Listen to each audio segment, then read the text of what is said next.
This is Dr. Rob Troell at Beauty by Design. We do rhinoplasties. What's a rhinoplasty? Rhino in Latin, nose, plastia, plastics. So we cosmetically alter the nose itself. 3 components. 1, the dorsum. 2, the nasal tip. 3, the septum. So there's a variety of procedure we could do. We could either augment the dorsum, make it smaller, narrow the tip. We can rotate the tip up, push it back, push it forward by a variety of surgical techniques. A lot of times we do cartilage grafting, taking it from the septum or the ear classically, or we can use a nasal implant. All those things can be done to make your nose more beautiful. An often asked question is, who's a candidate for rhinoplasty, which is nose beautification? The main patients that we see has to do with the nasal tip. We usually divide the nose into 3 aspects. 1, the nasal tip, the dorsum, and inside the nose called the internal nasal environment. You have the septum, which could be deviated to produce nasal obstruction. The nasal valve can collapse. So internally, it's mainly for cartilage grafting and for improving nasal breathing. The most common thing we do is improve a bulbous nasal tip, which means it's too wide. So there's a variety of techniques we can to narrow it. Sometimes the tip can droop and we want to have increased tip rotation. That's common as well. The other thing is either the nose is over projected or under projected. So we can actually push the nose in or push the nose out. The last thing that people concern themselves about is the top of the nose called the dorsum. There can be decreased amount of height, which is not uncommon in Afro-American and Asian populations. Putting some volume in with either using a graft or cartilage grafting is the technique. Most commonly, we take the dorsum down. They have a bony hump or cartilaginous hump.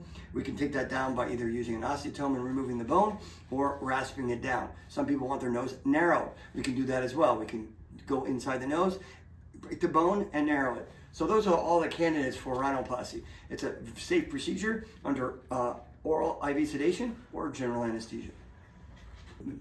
What are the concerns about a rhinoplasty and how do you do it? 1, we break it down into dorsum or bridge, tip, and internally for breathing. So the nose, the purpose of it is to warm and humidify air and to breathe. So when you make the nose smaller, you don't want to sacrifice breathing. When I was at Stanford, we invented a procedure to prevent the nose from obstructing, putting a cartilage graft. So sometimes we need to do that. Sometimes we need to put a cartilage graft in the tip of the nose to rotate it up. Other things we do is to remove the bone when you have a hump, to sand it down. Sometimes we put an implant in to make the bridge dorsal higher. We narrow the tip with a variety of techniques. All of those, the goal is to make the nose look more attractive. In terms of doing the procedure, most instances we do an open approach. That's a tiny little incision here, and you can look and make everything symmetric, do any type of grafting with ease. So we do the closed occasionally when we don't need to do nasal tip work. So the technique itself, most instances, 95%, we do with oral and IV sedation. Most people sleep throughout the procedure or don't remember much, okay? So about 1 out of 20 patients, we do it under general anesthesia. If people request that, we can do it under general anesthesia as well. Pain, most people have pain for 1 day, maybe 2 days postoperatively. 90% of patients get no bruising whatsoever. So 10% of people can get a little bit of bruising. Rarely we get someone who's got a lot of bruising, okay? From a standpoint of bleeding from the nose, if we do incisions inside, usually 1 to 3 days of a little bit of bleeding from the nose. We never pack the nose. That's a very uncomfortable procedure and we don't want that to be done. So patients postoperatively just have to put a little antibiotic ointment in their nose. We put some steri strips, which are like Band-Aids on top with a splint. And that's on there for approximately 5 to 7 days. Sutures, we take the external ones out approximately 5 to 7 days after surgery. All the other ones resolve on there by themselves. So overall, our patient satisfaction rate from a rhinoplasty is about 95%. Our revision rate is about 8%. The most common revision we do is even just injecting a little steroid in the super tip area where there's a little gentle break, because there's a little bit of scar tissue that forms, and that's all that's needed. Occasionally we do minor revisions that might need additional surgical procedure. In general, we wait about 3 months at the earliest, usually 6 months before we consider any revision surgery. The end result takes 1 to 2 years from the time of the procedure, but all in all, it's an excellent procedure. I had my nose done when I was a 3rd-year med student.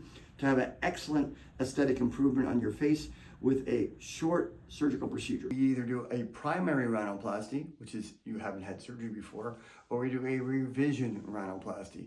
In my 30-year practice, I have probably 35 to 40% of the patients I have that another surgeon has done a rhinoplasty and then patient wants to have it revised. The main issue when you're doing revision rhinoplasty, it's probably considered the most complex of all plastic and cosmetic surgical procedures. You're worried about aesthetics and you're worried about function. So when you have function, the ability to breathe through your nose. When a surgeon takes too much of the ala down to narrow the tip of the nose, which is one of the most common requests of patients, including women, that can be over narrowed and cause nasal obstruction. I actually wrote a scientific paper and a book chapter on fixing it.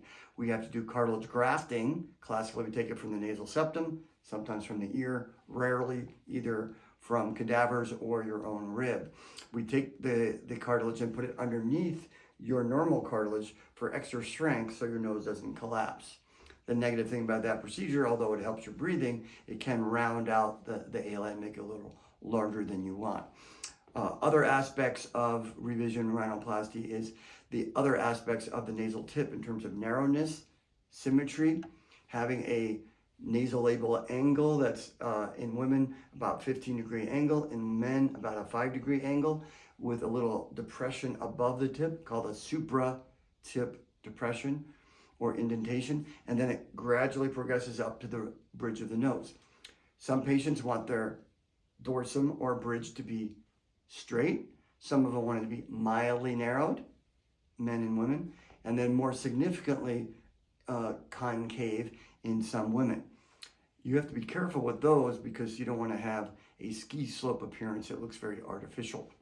So when we do a revision rhinoplasty, it's much more complex. We have more chance of needing cartilage grafting. We have more chance of using the fascia underneath the skin in the temple area to make sure everything's nice and smooth. Sometimes we need to use other grafting material, such as in Asian and Black population, a silastic implant. If you're not using that for augmenting the dorsum, then we need extra cartilage, and in those cases, we use someone's own rib. We chop the rib up to small pieces. We add some other substances like platelet-rich plasma. We make a mold on it so we can contour it and then place that in the dorsal area. So the advantage with that, compared to what we used to do, we used to put an entire rib piece in and it would warp sometimes and patient's nose would be asymmetric or leaning to one side. So when we do a revision rhinoplasty compared to primary rhinoplasty, although both of them, this is a consideration. One, we want the nose to be straight, both the dorsum and the nasal tip. Number two, we want it to be symmetric, looking at left and right on the dorsum, left and right in the mid-vault area, left and right on the nasal tip, okay? And then we can look at the nasal base. Is the nasal base narrowed enough? In some patients, we don't like to do that at the primary rhinoplasty or nose beautification. We worry about blood supply to the skin. So sometimes we stage it.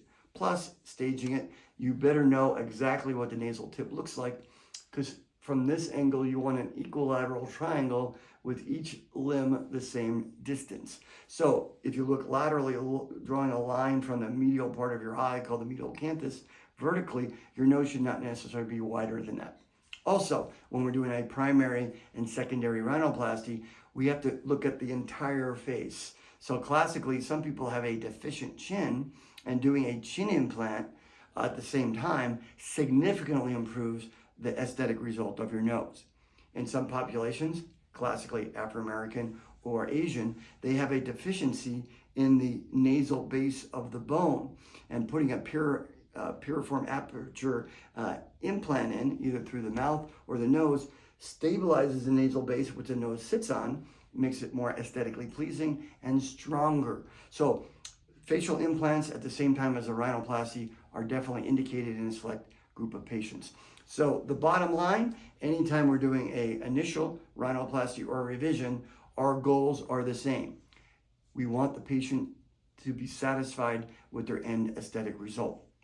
That is what they're liking. I'll give them my recommendations in their situation and sexual dimorphism. Men and women do not look the same, as well as their nose. So we'll give recommendations to get the desired result they're looking for.